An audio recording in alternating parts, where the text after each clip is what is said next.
Hello student, welcome to equator academy Dehradun. और ये आपका जो लेक्चर वीडियो है ये है about the Indus valley civilisation.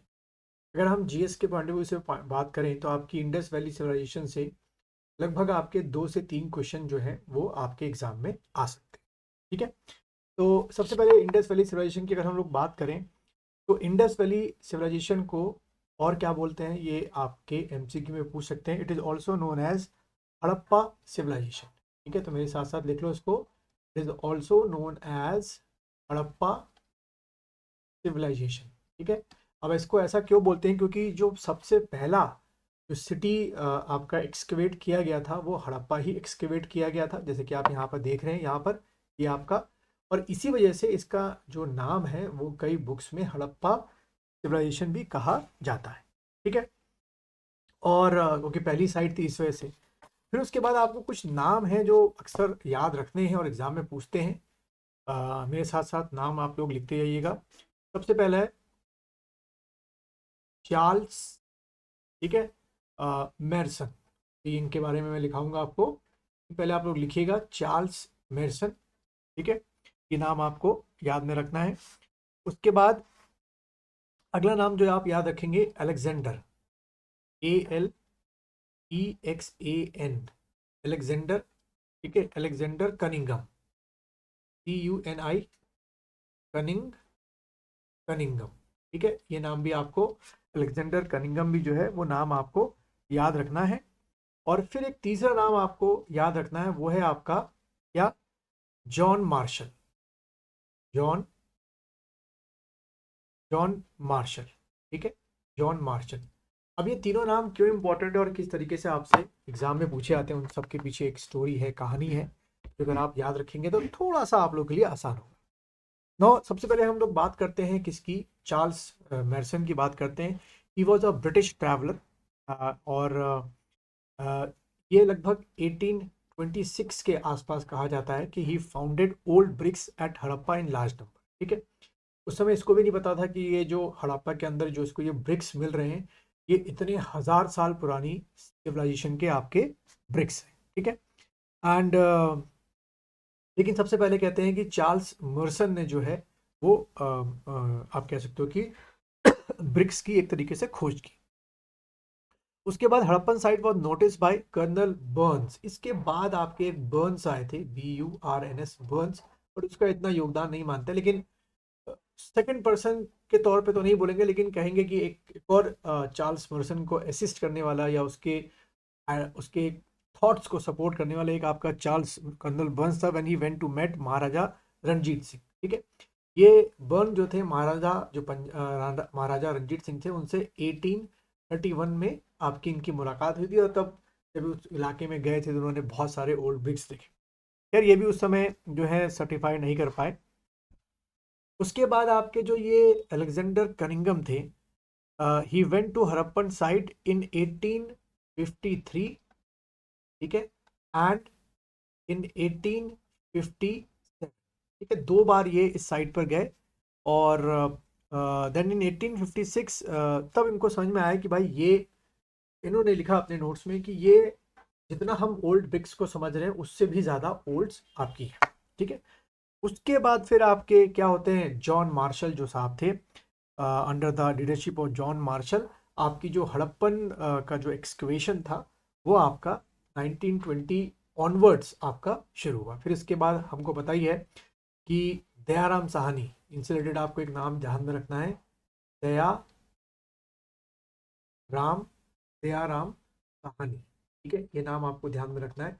ये दयाराम साहनी साहब जो थे, इन्होंने पहली बार 1921 में under the, you can say, the leadership of John Marshall, उन्हीं से परमिशन मिली, एसेट्स मिले, वैल्यू मिली, पैसा मिला खोदने के लिए, तो इन्होंने हड़प्पा शहर की आपका एक्सकवेशन किया दयाराम साहनी ने। ठीक है, और हड़प्पा जो शहर है वो किस नदी के किनारे है ये आपसे पूछ लेते हैं, तो that is in Ravi, on the side of Ravi river.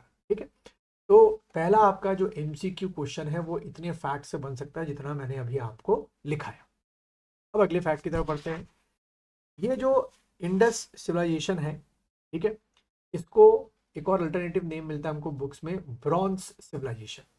ठीक है, ब्रॉन्ज सिविलाइजेशन भी इसका नाम मिलता है। इसकी वजह यह है कि यहाँ पर जो भी आपके जितने भी आपके कह सकते हो कि बर्तन मिले या इंस्ट्रूमेंट्स मिले या वेपन्स मिले, वो ब्रॉन्ज के ज़्यादातर आपके बने हुए हैं। ठीक है, इसको ब्रॉन्ज सिविलाइजेशन भी कहा जाता है। और जैसे कि पता है कि आपको ब्रॉन्ज जो होता है वो कॉपर और टिन को मिला के बनता है आपका। ठीक है, कॉपर प्लस टिन। ठीक है, तो कॉपर और टिन को मिलाएंगे तो क्या बनेगा आपका ब्रॉन्ज। यानी कि इंडस वैली सिविलाइजेशन के लोगों की बात की जाए तो साइंटिफिकली भी वो बहुत आगे है मतलब, क्योंकि अगर ब्रॉन्ज अगर अमालगेशन करके दो मेटल्स का करके तीसरा मेटल बना रहे हैं तो उनकी जो समझ थी मेटल साइंस के बारे में वो बहुत ज़्यादा रही। ठीक है, फिर एक क्वेश्चन क्या आता है कि ये जो इंडस वैली सिविलाइजेशन थी ये आपकी क्या थी, एक अर्बन सिविलाइजेशन थी। ठीक है, अर्बन सिविलाइजेशन। ठीक, सिविलाइजेशन। अब जब भी मैं अर्बन सिविलाइजेशन बोलता हूँ तो इसका मतलब आप आज के कॉन्टेक्स्ट में नहीं सोचेंगे कि भाई मॉल्स हैं, मेट्रोज हैं। अर्बन सिविलाइजेशन का मतलब रूरल से थोड़ा सा अपवर्ड जाकर वहां पर जो था अर्बन सिविलाइजेशन, ये आपको टिक करके आना। ठीक, देन उसके बाद अगर हम बात करें कि इसके अभी तक अलग अलग बुक्स में अलग अलग चीज़ें लिखी हुई हैं, लेकिन जो एनसीईआरटी के फैक्ट्स हैं कि 1400 जो आपकी इसकी साइट्स हैं जिनको आप बोल सकते हो शहर, वो अब तक एक्सकेवेट किए गए हैं, जिसमें से लगभग 925 जो आपकी सिटीज़ हैं वो इंडिया में यानी कि हमारे यहाँ जो है एक्सकेवेट की गई हैं, और जो आपकी 475 आपकी सिटीज़ हैं वो पाकिस्तान में एक्सकेवेट की गई। ठीक है, देन एक और फैक्ट क्या आता है कि इस सिविलाइजेशन का जो शेप है, ठीक है, the shape is what, triangular. आपको वहाँ एग्जाम दे देंगे कि रेक्टेंगुलर है, ट्रायंगुलर है, सर्किल है, तो इसका शेप क्या है, ट्रायंगुलर। अब तक जो हमको शहर मिले हैं यानी कि कुछ इस तरीके से, जैसे मैं ड्रॉ कर रहा हूँ, कुछ इस तरीके से इसका ट्रायंगुलर शेप हमको मिलता है। ठीक है, तो ये आपको बहुत यहाँ पर मदद करते हैं। फिर एक चीज़, एक और फैक्ट जो है आपको याद में रखना है, वो क्या है, तरीके से एक क्रॉस बना लीजिए। इसकी नॉर्दर्न साइड, इसकी साउदर्न साइड, इसकी ईस्टर्न साइड और इसकी वेस्टर्न साइड। ठीक है, जो नॉर्दर्न में सबसे आखिरी अब तक हमको जो सिटी हमने एक्सकेवेट की उसके बारे में, साउथ में जो अब तक हमने एक्सकेवेट की है उसके बारे में, ईस्ट में जो एक्सकेवेट की और जो वेस्ट में एक्सकेवेट की। ठीक है, ये आपको याद में रखना पड़ता है। तो अगर हम वेस्ट की बात करें तो वेस्ट में जो कहते हो तो वेस्टर्न मोस्ट जो इसका सिटी एक्सकेवेट किया गया वो है आपका तुतका गेंडोर। ठीक है, ये भूलना नहीं, तुतका गेंडोर। ठीक है, ये तो रट्टा मार कर लो भाई, वेस्टर्न साइड इसकी जो वेस्टर्न मोस्ट जो शहर है सबका गेंडोर है। ठीक है, और ठीक ईस्ट में अगर हम लोग आए तो आलमगीरपुर, आलमगीरपुर। ठीक है, आलमगीरपुर। ये सुतका गेंडोर ध्यान रखना बच्चों, आपका कहाँ पर है, बलूचिस्तान में है। और आलमगीरपुर जो हो गया, जो ईस्टर्न शहर है इसका अभी जो खोजा हुआ है वो आपका यूपी में है। ऐसी अगर हम लोग नॉर्थ की बात करें, यहाँ पे क्या हो गया, मांडा हो गया जो कि जम्मू एंड कश्मीर में है। और अगर हम लोग साउथ की बात करें तो यहाँ पर तहमाबाद, ठीक है, तहमा तहमाबाद जो कि आपका महाराष्ट्र में। ठीक है, तो इस तरीके से आपको ये नॉर्थ साउथ ईस्ट वेस्ट के जो सिटीज़ हैं वो आपको याद रखते हैं। यहाँ से आपका एक एमसीक्यू क्वेश्चन आपके एग्जाम में बन सकता है। अब अगला एक टेबल आपको तैयार करनी है, क्या, आपकी साइट्स, यहाँ से क्वेश्चन आपके आते हैं, और आपका इधर क्या हो गया, रिवर। ठीक है, क्योंकि देखो चाहे एंशंट इंडिया हो या मिडवल मॉडर्न या आपके उसके पहले एंशंट से पहले भी आपका स्टोन एज हो, हर एक जो सिविलाइजेशन या जो सभ्यता बसी है हमेशा पानी के किनारे या नदी के किनारे बसी, क्योंकि they need water for irrigation, for animal husbandry, for their own for drinking के लिए, खाने के लिए। तो हमेशा आपको ऐसी दुनिया भर की जो साइट्स मिलेंगी सब नदी के किनारे मिलेंगी। वो बात अलग है कि कुछ नदियां अब तक सूख चुकी हैं, इसमें भी आप लोग पढ़ेंगे, कुछ नदियों का आपको अस्तित्व जो है नहीं मिलेगा। चलिए, तो इसको आपको रट्टा मारना पड़ेगा जो मैं लिखा रहा हूँ। बस सबसे पहले लिखिएगा हड़प्पा। ठीक है, हड़प्पा के आगे लिखो रावी रिवर। ठीक है, रावी रिवर। उसके बाद सेकंड लिखो मोहनजोदड़ो। ठीक है, मोहन जोदड़ो या जोदाड़ो, ये आपका इंडस रिवर भी है भाई, ये एग्जिस्ट करती है।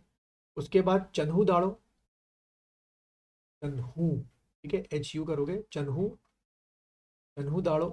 ये आज भी एग्जिस्ट करती है। आपकी इंडस, ठीक है, चनू दाड़ो आपकी इंडस हो गई। उसके बाद Lothal,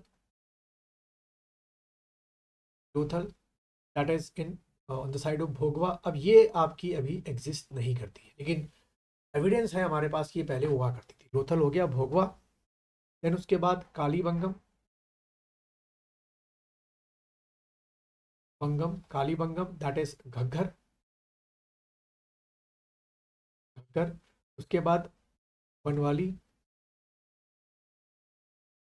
Banawali that is also Ghaggar. Then उसके बाद Ropar, Ropar it is also what, Sutlej, Sutlej.